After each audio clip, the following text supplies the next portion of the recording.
various methods to help people with soul retrieval and bringing more creativity into their lives, which includes dance, writing, and the creative arts. It's in the ordinary things that I find the answers to my prayers, just in the ordinary and day-to-day living. It's nothing extraordinary. It's just the simple things in life that really mean something to me. I always danced. As a little girl, I danced, and I loved dancing. It made me feel good. And so I suppose I went through my life dancing. I went to youth clubs. I went to parties, or wherever I was. The place that I wanted to be was on the dance floor. Dance is a healer. It's a great healer.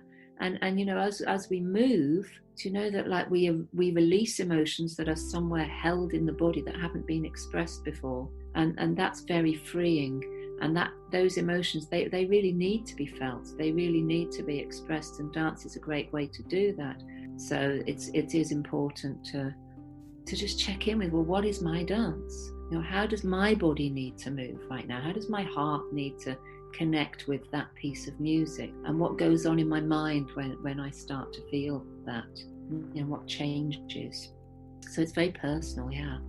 So healing can mean literally that I don't keep reliving the old trauma or the old wounds or the old neglect of myself. I'm really self-caring now. I'm really looking after myself.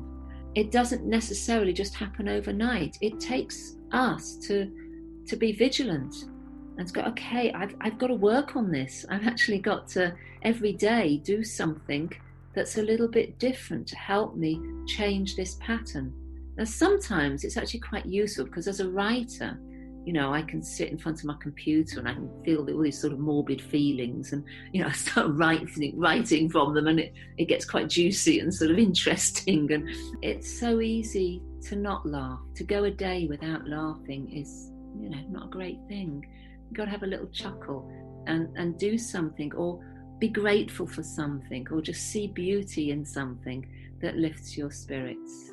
I think the danger is when we start talking about our feelings a bit too much, and we start to go into this whole journey of, I'm talking about it, but I'm not feeling it. And it's allowing ourselves to feel it that's the important thing.